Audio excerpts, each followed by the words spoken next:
It's like, what if we could be like a mountain, like just metaphorically, that we sit, we're steady, we're stable in the sense that we can just notice it even for a second, like, oh yeah, I'm solid, I'm present. And then it could be that the mind does go to the future or to the past, which is perfectly natural. And that when that's noticed, it's like, oh yeah, well here's that mountain. So it's kind of we already have a body, but sometimes it's kind of fun to think of it as a mountain. And even metaphorically, like, oh, that future thought is a little bit like a cloud. I have no control over it.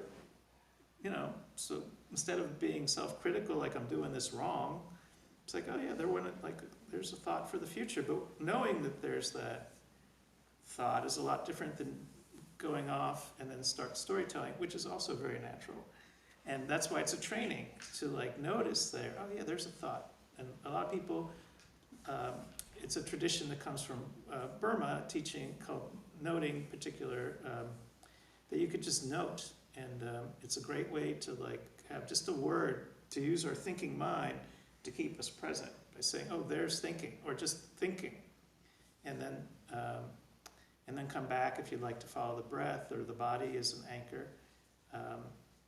But to notice that there is this future and past, and what does it feel like in contrast to be present? It can actually feel pretty good sometimes. I know if my own mind is wandering and challenged by something and it starts to go into spinning and I get all tight and contracted, that doesn't feel so good.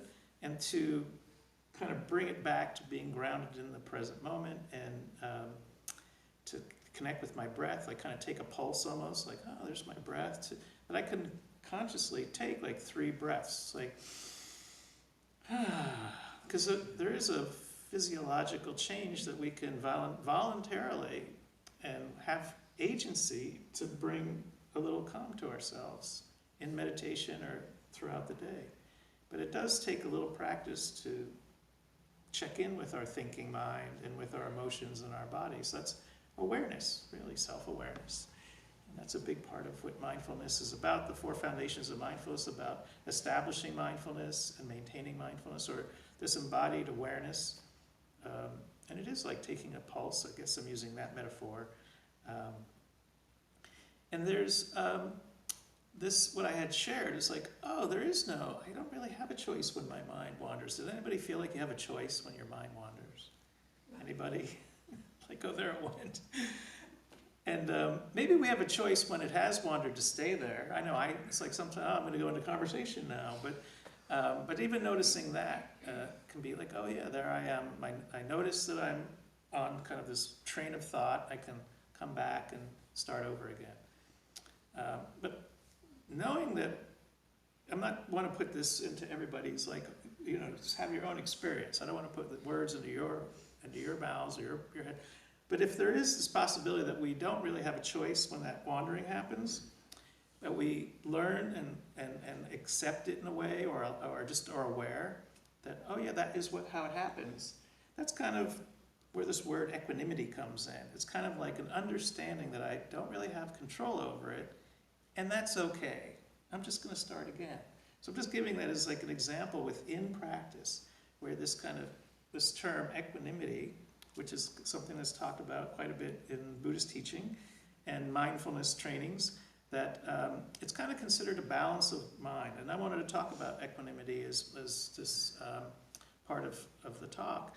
And that this metaphor of a mountain can be really helpful too. Because like if we are going throughout our days, our lives, and we have this body kind of like a mountain, there's going to be all these challenges that come and go, whether it's like a big rainstorm that we just had, or any kind of weather pattern. We don't have control over the weather, but that's true in our own lives, or in the news.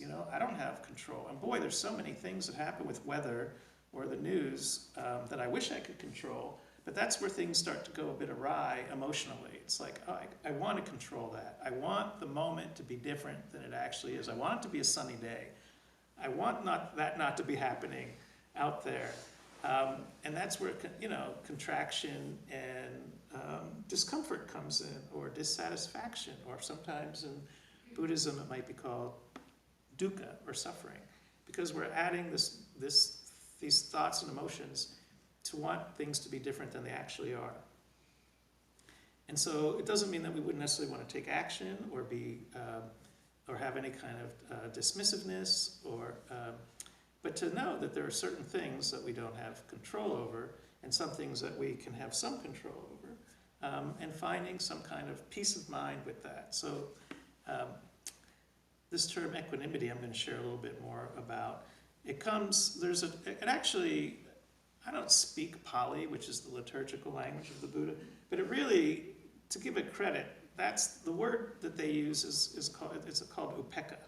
Like, I really don't know, I don't use that every day. But I think it's interesting because upekkha is translated into English as equanimity. It's commonly translated as equanimity, but it has two parts to it. The etymology of the word, or the way it's made up, is upa. It's kind of fun, which means over or all around. Upa is over and all around. And then, I don't know how to pronounce it, ika is to look and see. So it literally means, or translates, to look over. It's like an overlook.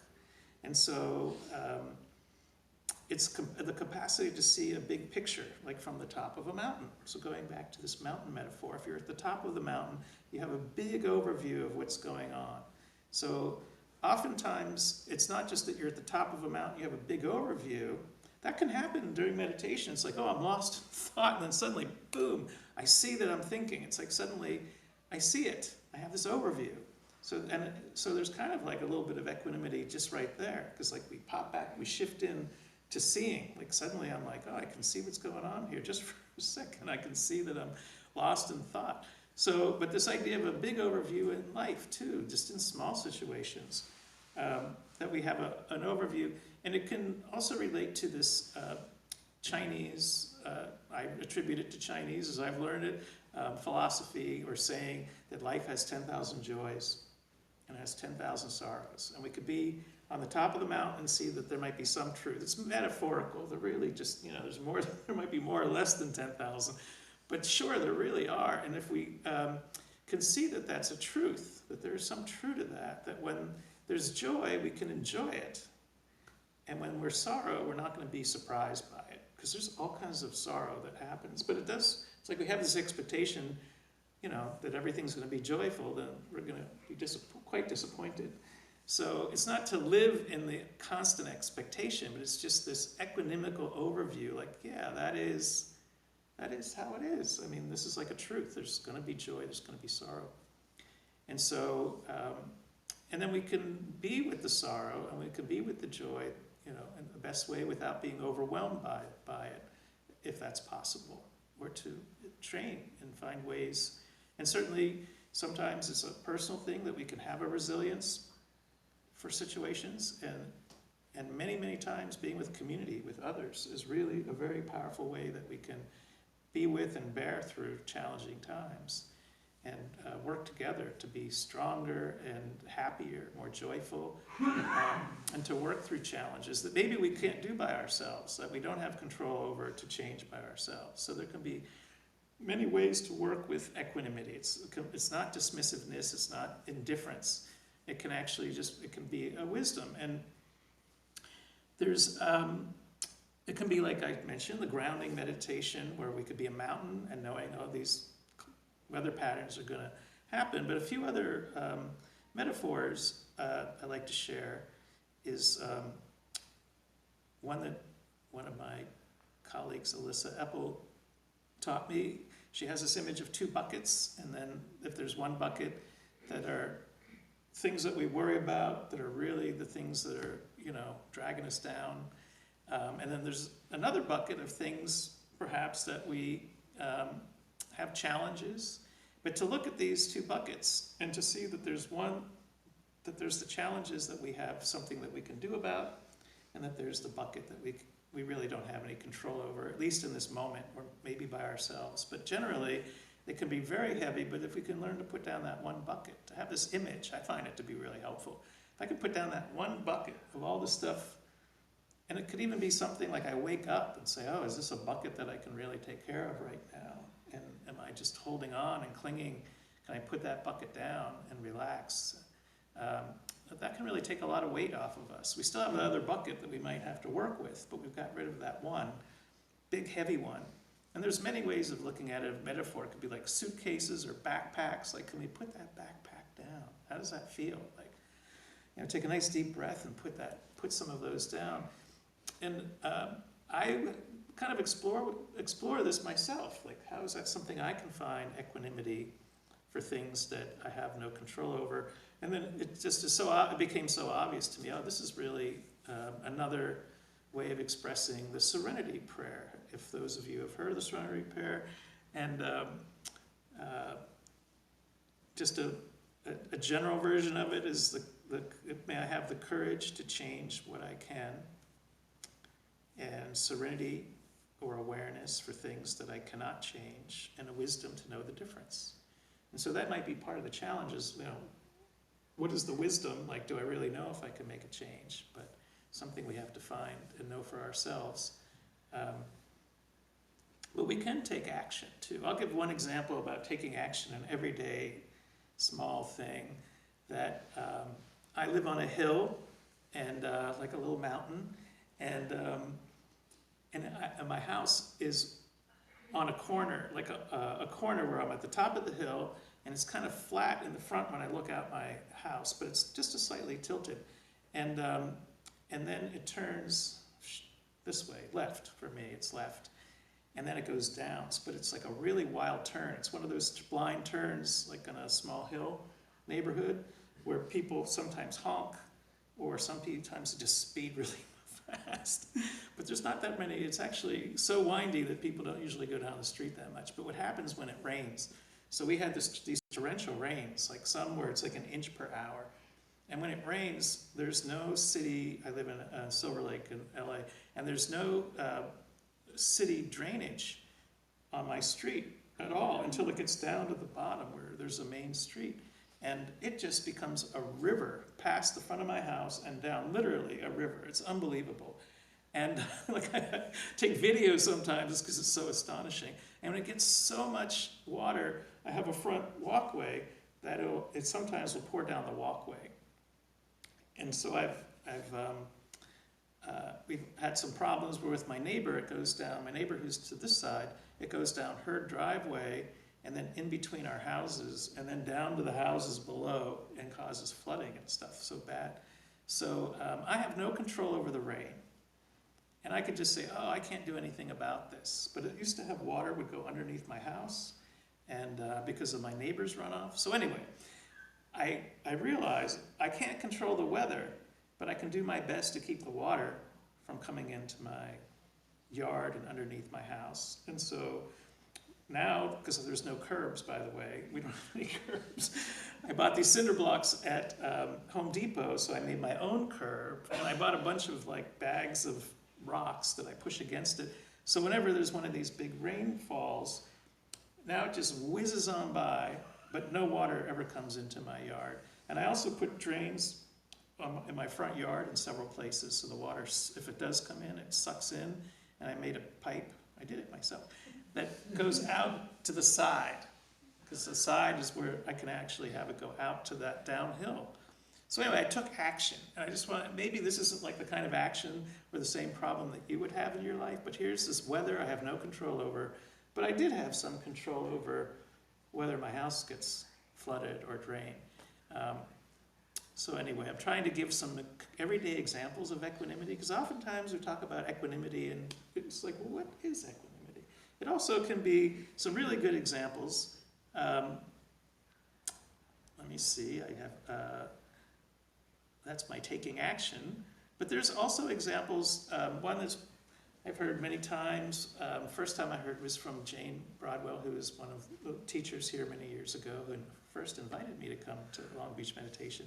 And she shared the story that equanimity can be like a wise grandparent. And so that the grandparent, they've learned so much from experiencing with their own children that when they see that their own child and their own child with their grandchildren are having all kinds of conflict, that they just kind of sit back with more, they don't get involved, they don't get consumed by it, they have a much more wise, overseeing kind of attitude. That might not be true of every grandparent, but it comes from wisdom, and experience, that they're not going to get as caught up as probably the young parents who are maybe running around the house. And hopefully they're calm enough and have equanimity enough that they can contribute. It takes a village, as they said. But you can always hand them over, right? Oh yeah, Parent, right? yeah, give them to the grandparent. Well, they're calm. They're probably maybe they're a lot calmer. And then not taking things personally. That could be such a big thing. Like, how many times do we? I know this can be a great cause of suffering. Something happens to us, or our community, or it's just in something that has to do with our sense of value or judgment, and we take it personally.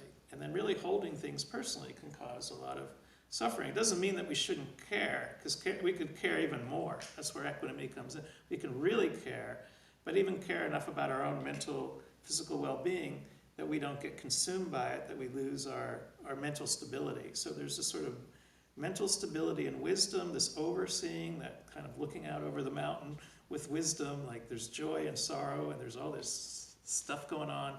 Is it possible not to take it personally? And I wish there was some kind of magic wand that I could share. So, because that is like a superpower. If we can maintain mental stability of heart and mind, and we can, practice. It's a practice and a training, not to take all the stuff that's going on that challenges us personally, so that we can face it with more clarity, with a bigger heart, and be as helpful as we can to ourselves and others and the world. Because taking things personally, being sensitive in a way that we can't get things done, isn't going to be very helpful. And that could be a power of equanimity, to be able to cultivate it and establish it. And even giving that mountain as a metaphor, to even check out throughout the day, can I be like a mountain and see that these are things that are coming and going, and are there things I can take action about?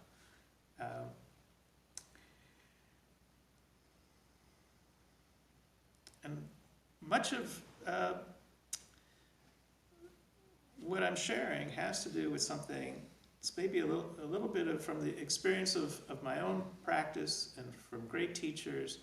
And also I teach mindfulness-based interventions, one on anxiety, another on stress, and understanding a little bit more about how these mechanisms work, like physiologically and emotionally and psychologically, from all these different great teachers I've had in my own training, that one of the key components, and I see it in so many Buddhist suttas and teachings too, whether it's Zen, I study with Jokai privately, and we learn all these stories, and that there's a simple thing that I see over and over, and I mean simple in terms of, share, is that there's a kind of reframing. There's always this kind of paradigm shift. Like I said before, if you notice that you're thinking and you're lost in it, that's one thing, but when you just say, thinking, I know that I'm thinking, we change relationship. There's a shift.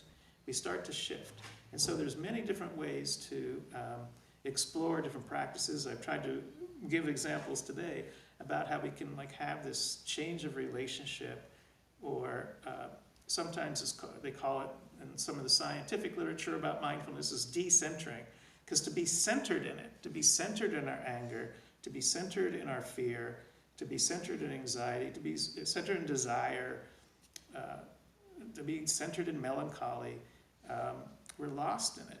And so is there a way to shift and change relationship with it? And the first thing to do is just to become aware, which is a mindful awareness. And if it helps to feel like you're a mountain, or if it helps to feel see you're on a mountaintop looking over, different ways to shift. And there's so many great stories about how to change relationship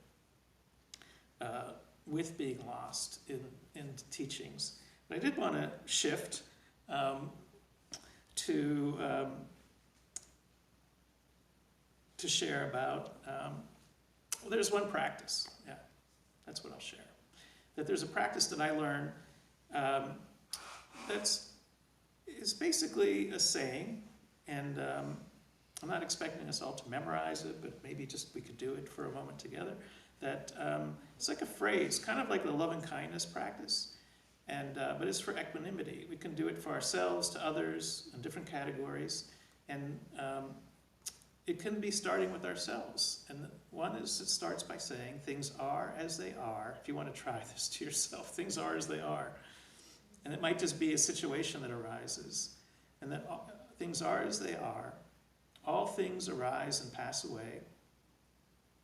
I am the heir of my intentions and actions, and although others may care for me, it's my own intentions and actions that will bring me joy or sorrow. And so we can turn this towards someone else that we know that might be struggling. Like, all things are as they are, all things arise and pass away. You are the heir of your intentions and actions. And although I care for you, it's your own intentions and actions that bring you joy or sorrow, and not anyone else's good wishes for you. So that we're facing that things happen, and that we can make a choice. And that there's some kind of approach that we can take. This is an equanimity practice, so I just wanted to share this possibility. Things are as they are, all things arise and pass away. And although I care for you, it's really your intentions and actions that bring you joy and sorrow, not my good wishes for you. So in a sense, in this case, there is no magical being that's going to care for us in our challenges. It's that we can seek help and we do want support, but it's really our own intentions and actions that can bring us stability and well-being. And to add to that, one of the most important things that I've learned about the Buddhist teaching are what are called the three jewels, the teachings of the Buddha, and then the Sangha. So community is a very big part. It's not that we're doing this alone. We are doing it together. So I just want to add that in terms of my equanimity sharing, that we can actually be equanimical together, that we can also take action together and make change. So kind of coming to the closing here, a very important point I wanted to make, as many of you may know, that this is Martin Luther King holiday weekend, celebrating his birthday and his life, and how how much gratitude and inspiration I personally have, and wanted to share that and bring it forth. All his contributions to our society for fostering equality and community, and I feel like I live a life that is a fruit of that and of all of his work. And he was someone who was introduced to the Zen teacher Thich Nhat Hanh, who inspired him to speak out against the Vietnam War, which was really not in his kind of purview until Thich Nhat Hanh wrote him a letter, and as the history goes. And then he became much more involved and outspoken about the Vietnam War, and was also very influenced by Mahatma Gandhi and there's a term called satyagraha, this idea of peaceful, nonviolent protest. And so satyagraha means truth. And so him and many of his followers actually use this term, which comes from Indian philosophy and Mahatma Gandhi from India. And so eventually, Martin Luther King nominated Thich Nhat Hanh for a Nobel Peace Prize. So there's this relationship between Martin Luther King and this Buddhist practice and philosophy about peace and community and nonviolence. But I did want to read from his essay, which is called Loving Your Enemies. And we live at a time where it may feel like this will be, like it just is so timely. To our most bitter opponents, we say, we shall match your capacity to inflict suffering by our capacity to endure suffering. We shall meet your physical force with soul force. Do to us what you will, and we shall continue to love you. We cannot in all good conscience obey your unjust laws, because the non-cooperation with evil is as much a moral obligation as is cooperation with good. Throw us in jail and we shall still love you. Bomb our homes and threaten our children, we shall still love you. Send your hooded perpetrators of violence into our community at the midnight hour and beat us and leave us half dead, and we shall still love you. But be ye assured that we will wear you down by our capacity to suffer.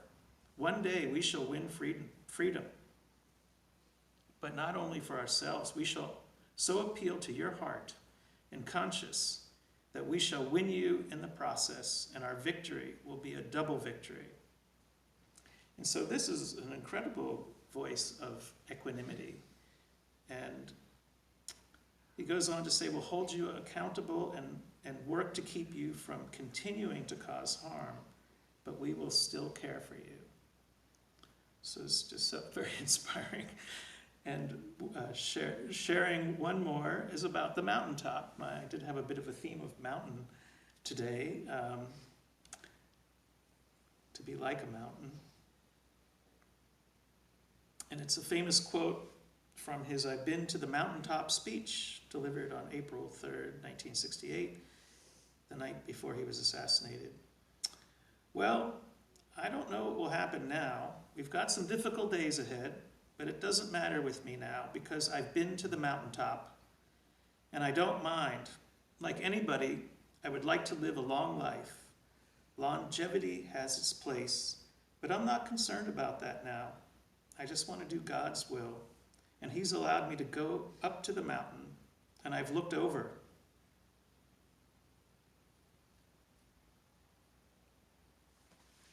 And I've seen the promised land.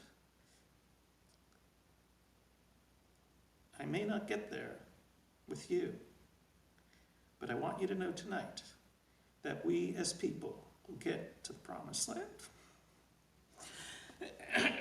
Excuse me. Anyway, he did talk about something called the beloved community, which really is such an inspiring thing, that he envisioned a global vision where people will share in equality and wealth and kindness, and that the earth would be a place without prejudice, and it will be all-inclusive, and the spirit of sisterhood and brotherhood. And he referred to this as the beloved community. Is a community that's a community of love. Hi, I'm Joe Kai with Long Beach Meditation. Your gracious generosity make these programs possible. If you found this video to be of value, please consider making a donation here. If you'd like to watch more videos like this one, then you can click here. And if you want to stay up to date with Long Beach Meditation, please subscribe by clicking here. Thank you so much.